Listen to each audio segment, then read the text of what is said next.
हिमाचल विधानसभा का शीतकालीन सत्र आज तपोवन में शुरू हुआ है। सत्र में विधायकों की शपथ से पहले ही सदन में विपक्ष ने हंगामा किया। नई कांग्रेस की सरकार द्वारा पूर्व जयराम सरकार के खुले दफ्तर डिनोटिफाई के खिलाफ नेता प्रतिपक्ष जयराम ठाकुर ने सत्र शुरू होने से पहले ही मुद्दा उठा दिया। जयराम ठाकुर ने कहा कि यह सामान्य परिस्थिति नहीं है। हिमाचल में पहली बार ऐसा हुआ है कि 5 साल के लिए चुनी गई सरकार की आखिरी साल के फैसले बिना नई कैबिनेट बने या विधायकों की शपथ के पलट दिए गए। सीएम सुखविंदर सिंह सुक्खू ने जयराम ठाकुर को नेता प्रतिपक्ष चुने जाने की बधाई दी और कहा कि विपक्ष को सदन के अंदर बोलने का पूरा मौका दिया गया है। सरकार में रहते भाजपा ने 9 महीनों में बिना बजट के भगवान भरोसे संस्थान खोल दिए और ना ही पदों को भरा गया। सभी भर्तियां कोर्ट में लटकी हैं। वर्तमान सरकार जहां जरूरत होगी वहां संस्थानों को खोला जाएगा और बजट का प्रावधान कर दफ्तर खोले जाएंगे। राजनीतिक मंशा से पूर्व सरकार ने संस्थान खोले बावजूद इसके भाजपा को जनता ने विपक्ष में बैठा दिया। मैं आज हम धर्मशाला में हिस्सा लेने के लिए पहुंचे और एक तो ये विधानसभा का सत्र लगभग 24-25 दिन बाद यहाँ पर बुलाया गया है, जो कि आमतौर पर चुनाव के बाद जब सरकार का गठन होता है 1 सप्ताह या 10 दिन के अंदर अंदर विधानसभा का सत्र बुला लिया जाता है, जहाँ पर विधायकों की ओथ होती है। तो रिकॉर्डिंग कर रहा है। वर्तमान सरकार हिमाचल प्रदेश में विधानसभा के चुनाव के बाद विधानसभा के सत्र की डेट तय करने की परिस्थिति नहीं हो पा रही है।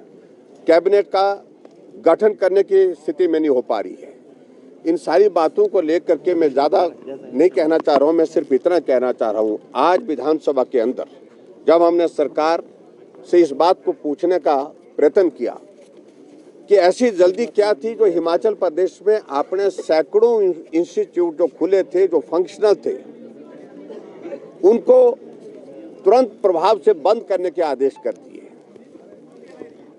और लगभग एक पूरा फाइनेंशियल ईयर के अंतर्गत जो भी संस्थान खुले हैं, जो संस्थान सुचारू रूप से चल पड़े हैं, पोस्टों की क्रिएशन वहां पर हुई पड़ी है, बजट प्रोविजन उसमें हुए पड़े हैं, उसके बावजूद वहां पर उनको फंक्शनल संस्थानों को जो है बंद किया गया बदले की भावना के साथ, जिसकी हमने आज निंदा भी की और निंदा के साथ जानकारी मांगी कि ऐसी वजह क्या बनी। सरकार अपना स्पष्टीकरण देने की परिस्थिति में नहीं हो पा रही है। और मैं सिर्फ इतना जरूर कहना चाह रहा हूं कि हिमाचल प्रदेश में विधायकों की कमेटियां कॉन्स्टिट्यूट की गई और जो कहा कि आप कैबिनेट में जो निर्णय लिए गए हैं जो 1 अप्रैल 2022 के बाद, उनको आप रिव्यू करिए। ये तमाशा बना दिया हिमाचल प्रदेश में, आज तक के इतिहास में कभी नहीं हुआ। और हमने विपक्ष के नेता को बहुत समय दिया और अच्छी बात है, उन्होंने अपनी बात रखी। उन्होंने अपने 900 संस्थान के बारे में पूछा तो हमने बता दिया कोई बजट नहीं है, आपके सामने कहा है, तो वो उनका दायित्व बनता है विपक्ष के नेता होने के नाते, क्योंकि 9 महीने में ऐसी देवीय शक्ति आ गई कि 900 इंस्टीट्यूशन खोल दिए। कोई लेक्चरर भर्ती नहीं किया, कोई टीजीटी भर्ती नहीं किया, कोई टीचर भर्ती नहीं किया, पर संस्थान खुल गए।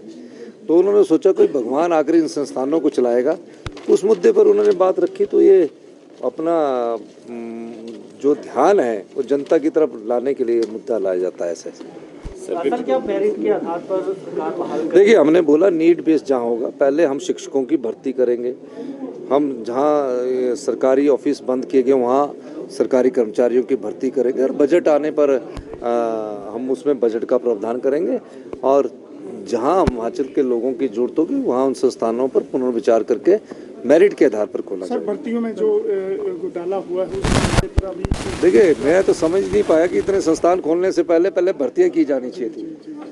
भर्तियाँ उनकी सारी स्टे है, हाई कोर्ट से लेकर सुप्रीम कोर्ट तक केस चल रहे हैं और इस दृष्टिकोण से अगर वो अपना कार्य कर रहे हैं तो मेरा ये मानना है कि हमें पूरी तरह से अब सब प्रकार से बात लेकर आगे बढ़ना है और जहाँ कोई भी बच्चा, अगर एक भी बच्चा शिक्षा से वंचित नहीं रहेगा, हमारी सरकार का ये कटिबद्ध है इसके लिए।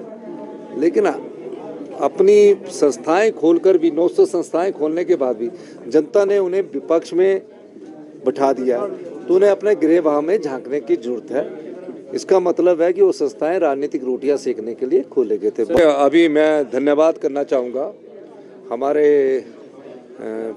विपक्ष के नेता श्री जयराम ठाकुर जी ने, जो कांग्रेस पार्टी के प्रत्याशी थे कुलदीप सिंह पठानिया जी, उनके नाम को सेकंड किया है। मैंने प्रपोज किया है और जयराम ठाकुर जी ने उसको सेकंड किया। ये साझा उम्मीदवार हो गया आज नॉमिनेशन के बाद।